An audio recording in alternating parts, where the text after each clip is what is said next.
This is Hectic. Immediately, you'll see one of the main mechanics in the game, which is the movement. The speed of the movement controls the speed of the game, and specifically when you stop moving, everything else stops. This is designed to allow the players to strategize and plan their movements, and complements the card game push of the game really well. You may also notice that the movement has a slight turning radius when you try moving in a different direction. This is a compromise between the bullet hell mechanic and the time control mechanic. Bullet hell games are really fun because they're fast-paced and require twitch reflexes, but that becomes really boring if you're able to control time directly. So to mitigate that, I disallow the ability to turn around directly. What this does is it forces the player to think about their movements ahead of time. And so even if you have an infinite amount of time to think about where you want to go, you still have the opportunity to make mistakes. This pulls it more in the direction of strategy instead of action, so it makes the game fun even without that necessary time mechanic.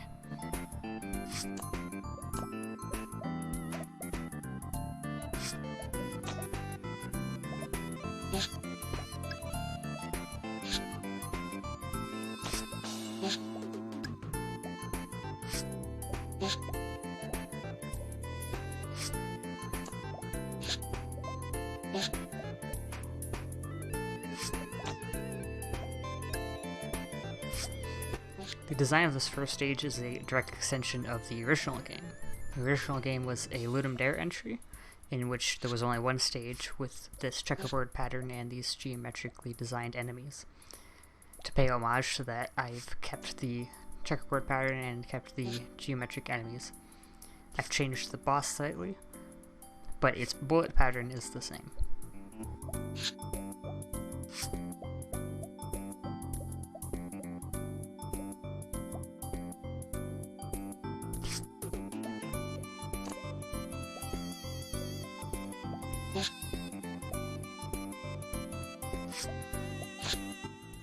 Between each stage is a shop.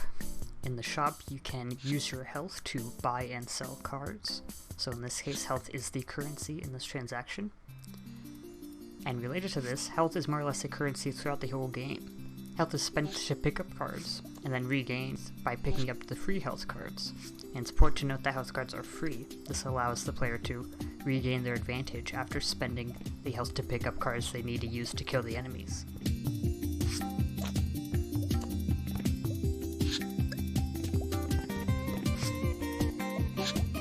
This concept leads into the pip system. At the end of the health, you may notice these yellow plus signs. These are the pips in the game. Pips are a similar mechanic to concepts such as soul hearts in the Binding of Isaac or the shield health in Enter the Gungeon. But what makes pips unique is their location in the health. In those other examples, the health adds to the top, while in Hectic, the pips add to the bottom of the health. This is specifically useful in this case because it is necessary for health to be lost and gained at all times to pick up and utilize cards. So this system allows the player to save up pips at the end of their health and still utilize the normal health as usual.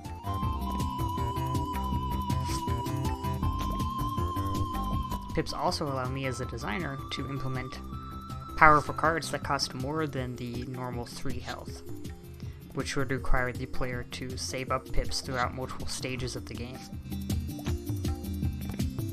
And that concept allows me to balance the stages. So for instance, more powerful enemies in the later stages can be balanced by providing the player more pips in preparation of that.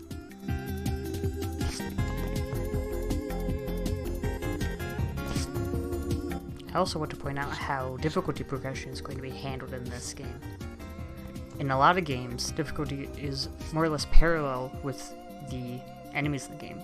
For instance, enemies get tougher, but you become more powerful as a player, and the effort required to beat the enemies is more or less the same throughout the game, but it feels more impressive, maybe through numbers or whatever. In this game, the cards you have will not increase in power. You may only use different cards to kill more powerful enemies. This requires me as a designer to ensure that players have enough health at the later stages to pick up more powerful cards to kill the more powerful enemies.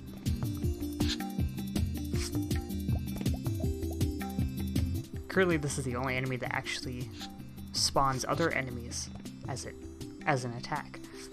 This is interesting because you need the cards to be able to respawn, but you're unable to wait for the boss itself to spawn the cards for you. So you have to wait for it to spawn enemies to spawn the cards for you to use. This creates an interesting situation where you need to balance between having enough enemies to spawn cards for you to use, but not being overwhelmed by the number of enemies. So you have to constantly choose whether to attack the enemies or attack the boss itself. For many of the elements in the game, such as enemies and the player, they are composed of just outlines, and specifically a 4-pixel round brush outline. This makes them all consistent, and so you can immediately tell what's an enemy, what's a card. The backgrounds are all filled instead of outlined, so that distinguishes it from the foreground's outlined enemies. And also, the foreground is outlined instead of the background because outlines they're more apparent than filled-in backgrounds. That's the decision there. But anything that does have stroke, even on a filled entity, the stroke is usually the same thickness, 4 pixels. This just gives it overall consistency throughout the game. Only the first 2 stages are more or less fully idealized in this version. The last 3 are filled with enemies from the first 2 stages. This is mostly due to it being unfinished, but I still want to show off these areas. But this more or less gives an idea of what they may look like. Each stage has a distinct theme. The second stage is a forest with bugs like ladybugs and butterflies. The third stage is a casino, which will have characters like dice or poker chips. The fourth stage is a tech area, which has gears and chains. And then the fifth is a haunted house with ghosts and stuff like that.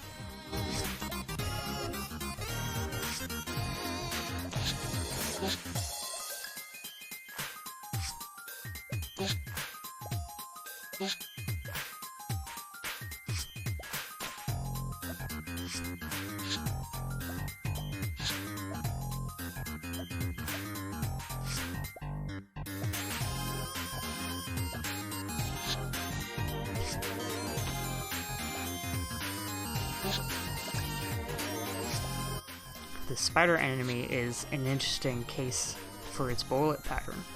You may notice that these cards are designed to stay on screen forever if they don't move. This does a few things. One is it gives more importance to the bomb cards, the cards that clear cards from the board. It also allows the player to ensure that a card is kept on the board. Perhaps they want to pick up that card later. They can ensure that it will be there for when they can.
And that was Hectic.